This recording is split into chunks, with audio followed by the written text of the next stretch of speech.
Hello friends, welcome to DSP classes. Friends, आज हम part 4 digestive system पढ़ेंगे, study करेंगे उसकी। तो देखिए, डाइजेस्टिव सिस्टम पाचन तंत्र जो होता है, इसमें पाचन ग्रंथियों के बारे में पढ़ेंगे। पर सबसे पहले अगर आपने अभी तक हमारे चैनल को लाइक एंड सब्सक्राइब नहीं किया तो उससे सबसे पहले बेल आइकन दबाकर लाइक एंड सब्सक्राइब करें।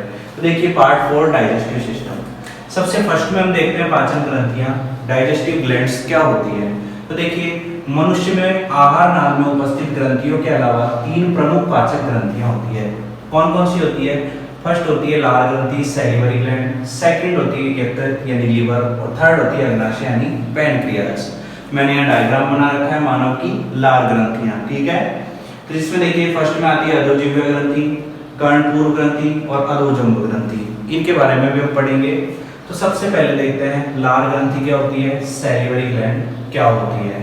तो देखिए, यहाँ मैंने पहले से आपको नोट्स तैयार कर रखे हैं। आप नोट्स की जो स्क्रीनशॉट लेकर उन्हें उतार सकते हैं। यह ग्रंथि मुख में एक सीरमी तरल तथा चिपचिपा श्लेष्म का मिश्रण लार नामक पदार्थ उत्पन्न करती है।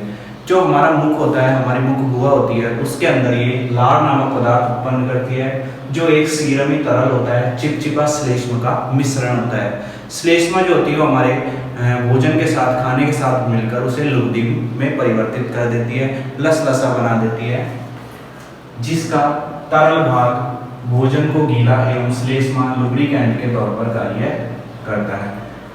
उसका तरल भाग तो भोजन को गीला करने का कार्य करता है, तथा श्लेष्मा जो होता है उसे लुब्रिकेंट के तौर पर कार्य करता है। लुब्रिकेंट का मतलब होता है कि उसको बिल्कुल चिपचिपा बना देता है, उसको मिला देता है, उसे घोल देता है।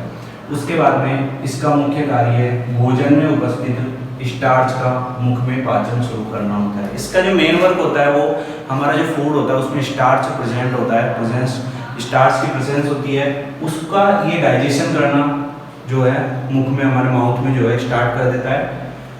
भोजन को चिकना एवं घुलनशील बनाना तथा दांतों, मुखगुआ व जीभ की सफाई करना। इसका जो अगला वर्क होता है भोजन को चिकना बनाना, उसे चिकना कर देता है भोजन को बिल्कुल, ठीक है, एवं घुलनशील बनाना, उसे मिला देता है बिल्कुल अच्छे से। दांतों, मुखगुआ व जीभ की सफाई करना, दांत, हमारी मुखगुआ और हमारी जो जीभ होती है उसकी भी ये सफाई करने का वर्क करती है। तो इसके 3 प्रकार होते हैं। देखिए, लार ग्रंथि जो होती है सैलिवरी ग्लैंड, इसके 3 टाइप्स होते हैं। कौन कौन से हैं? ए होता है कर्णपूर ग्रंथि। ये कर्णपूर ग्रंथि होती है जो क्या होती है, पैराटाइड ग्लैंड। पैराटाइड ग्लैंड क्या होती है? देखिए, ये जो होती है सीरमी तरल का स्रावन करती है एवं गालों में उपस्थित होती है। ये तरल पदार्थ का स्रावन करती है, गालों में उपस्थित होती है, हमारे जो गाल होते हैं इनमें प्रेजेंट होती है, उपस्थित होती है। सेकंड होती है, देखिए, अधोजंब अवचिबुकीय लार ग्रंथि, सब मैंडिबुलर सैलिवरी ग्लैंड। ये क्या होती है? देखिए दोस्तों, सब मैंडिबुलर सैलिवरी ग्लैंड, इंग्लिश में बोलते हैं इसको। यह एक मिश्रित ग्रंथि है जिससे तरल एवं श्लेष्मिक श्रवण होता है। ये एक मिश्रित ग्रंथि है, मिली हुई ग्रंथि होती है, इससे तरल पदार्थ का श्रवण होता ही है, जबकि श्लेष्मा भी ये स्रावित करती है। तो श्लेष्मा सभी स्रावित करती है। श्लेष्मा का कार्य मैंने आपको बताया था कि ये जो होती है श्लेष्मा से चिपचिपा बना देती है भोजन को। थर्ड आती है इसमें अधोजिह्वा ग्रंथि, सबलिंगुअल ग्लैंड। यह जिह्वा के नीचे पाई जाती है तथा श्लेष्मिक श्रवण करती है। हमारी जीभ के नीचे प्रेजेंट होती है और श्लेष्मा का ही श्रवण करने का इसका वर्क होता है। तो देखिए, जो हमने ये पढ़ा लार ग्रंथि, सैलिवरी ग्लैंड, इसके टाइप्स पढ़े, सभी का वर्क क्या होता है? तरल का स्राव करना, श्लेष्मा का स्राव करना, भोजन को लसलसा बनाना, चिपचिपा बनाना, लुब्धि के रूप में कार्य करना, जिससे वो आगे नीचे अच्छे से जा सके, उसे कोई दिक्कत ना हो। तो देखिए, इसके बाद में हम सेकंड जो ग्लैंड होती है वो पढ़ते हैं। तो देखिए क्या है, तो देखिए दोस्तों, सेकंड आता है यकृत यानी लीवर। तो लीवर देखिए, ये हमारे पास में यकृत यहाँ उपस्थित है। तो इसका कार्य क्या होता है? शरीर में उपस्थित महत्वपूर्ण व सबसे बड़ी पाचक ग्रंथि है। ये जो होता है शरीर में उपस्थित सबसे इंपॉर्टेंट और सबसे बड़ी यानी सबसे लार्ज पाचक ग्रंथि होती है, ठीक है। यह मध्य पट के नीचे स्थित त्रिकोणाकार अंग है। मध्य पट के नीचे स्थित होता है और त्रिकोणाकार अंग होता है। देखिए, त्रिकोणाकार दिख रहा होगा आपको, ठीक है। ये देखिए त्रिकोणाकार यकृत, जिसका अधिकतम वजन दाईं ओर होता है। इसका जो वजन होता है दाईं ओर ज्यादा होता है, झुका हुआ होता है, इसलिए इसे अधिकतम वजनी कहा जाता है। दाईं ओर झुका होता है। सामने से देखने पर यह दाईं व बाईं 2 पालियों में विभाजित दिखता है। देखिए अगर सामने से देखते हैं तो दाईं और बाईं दो पालियों में विभाजित दिख रहा है आपको, ये देखिए दाईं और बाईं पाली, ठीक है। तो जैसे डायग्राम में वैसा वैसा यहाँ लिख रखा है और आपको अच्छे से समझ में आएगा। डायग्राम की प्रैक्टिस किया करें, आप नोट्स का स्क्रीनशॉट लेके उनको उतारा करें, ठीक है। आगे यानी अग्र सतह से तल पर देखने पर दो अतिरिक्त पालियां दिखाई देती है। अगर अग्र सतह यानी आगे से हम तल में देखेंगे तो इसमें दो अतिरिक्त पालियां और दिखाई देती है। वो देखने पर पता लगता है यकृत करीब 1,00,000 छोटी षटकोणीय संरचनात्मक एवं कार्यात्मक इकाई यकृत पालिकाओं से निर्मित होता है। ये जो होता है 1,00,000 छोटी षटकोणीय यानी षटकोणीय मतलब जिसमें छह कोण होते हैं, वो ऐसी संरचनात्मक यानी संरचना बनाने वाली, कार्यात्मक यानी कार्य को करने वाली इकाई यानी यूनिट उनसे बना होता है। और उन्हें हम क्या कहते हैं? यकृत पालिका। क्या कहते हैं? यकृत पालिका। यह ग्रंथि पित्त का निर्माण करके उसे यकृत वाहिनी, उपतंत्र व पित्त वाहिनी द्वारा पित्ताशय में पहुंचाती है। ये जो ग्रंथि होती है वो पित्त का निर्माण करती है सबसे पहले, फिर उसे यकृत वाहिनी उपतंत्र में पहुंचाती है और वहां से पित्त वाहिनी द्वारा वो जो पित्त होता है वो पित्ताशय में पहुंचा दिया जाता है। पित्ताशय होता है पित्त का भंडार करने का स्थान, भंडार घर होता है। फिर देखिए पित्ताशय यकृत के अवतल में स्थित पित्त का भंडार करता है तथा पित्ताशय नलिका द्वारा पित्त ग्रहणी में चला जाता है। मतलब पित्ताशय में इकट्ठा तो होता है पर ये अवतल में अवतल में स्थित होता है पित्ताशय और पित्त का भंडारण करता है। फिर उसके बाद में क्या होता है? पित्ताशय जो नलिका होती है उसके द्वारा पित्ताशय नलिका के द्वारा जो पित्ताशय में जो पित्त होता है वो पित्त ग्रहणी में चला जाता है। पित्त ग्रहणी में किसकी सहायता जाता है? पित्ताशय नलिका की सहायता से। देखिए यहाँ तो इस तरीके से यकृत का ये कार्य होता है। फिर थर्ड देखते हैं हम अग्नाशय। अग्नाशय को इंग्लिश में बोलते हैं पैनक्रियाज। तो दोस्तों ये जो हम डाइजेस्टिव सिस्टम पढ़ रहे हैं इसको आप अच्छे से अगर पांचों पार्ट को देखोगे, इसके बाद में एक पार्ट और बचा हुआ है, ठीक है, तो हमारे अच्छे से वो समझ में आता है। फिर देखिए यह एक मिश्रित ग्रंथि है जो अंतःस्रावी हार्मोन, इंसुलिन और ग्लूकागोन, बहिःस्रावी अग्नाशयी पाचक रस का स्राव करती है।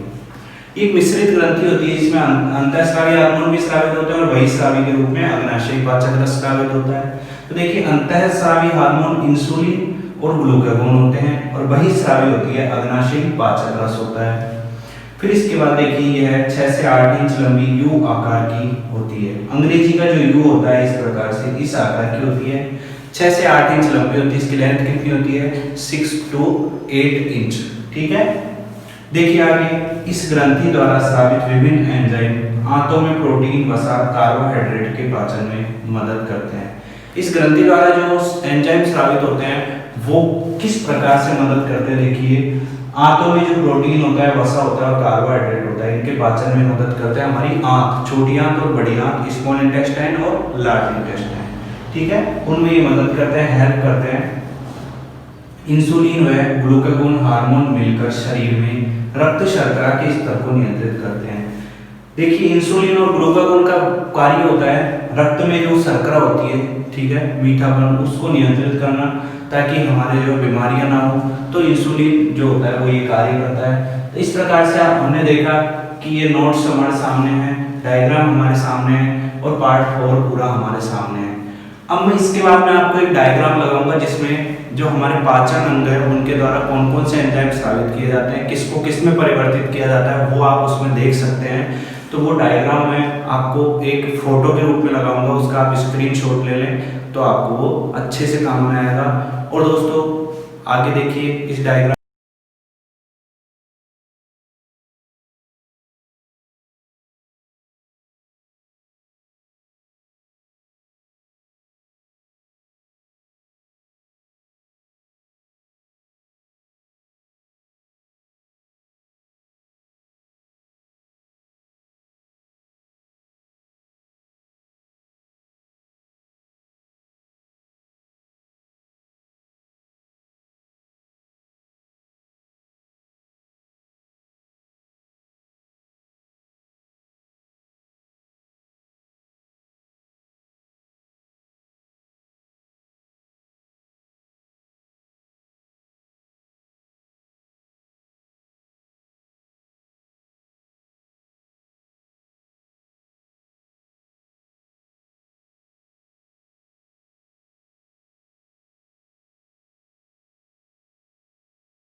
दोस्तों मैंने जो सारणी लगाई थी इसमें, उस सारणी में पाचन अंग जो है उनके द्वारा स्रावित एंजाइम्स, उनके वर्क, कौन कौन से एंजाइम स्रावित किए जाते हैं, उनके बारे में पूरी डिटेल्स है। तो आपको उसे लर्न करना पड़ेगा, उसे याद करना पड़ेगा। और उसमें ये भी दे रखा है कि कौन किस में चेंज होता है। तो दोस्तों आप उसको अच्छे से पढ़िए पार्ट 4 को, और अगले पार्ट देखने के लिए, नोटिफिकेशन प्राप्त करने के लिए हमारे चैनल को लाइक एंड सब्सक्राइब करें, डीएसपी क्लासेज जामनोली। थैंक यू दोस्तों।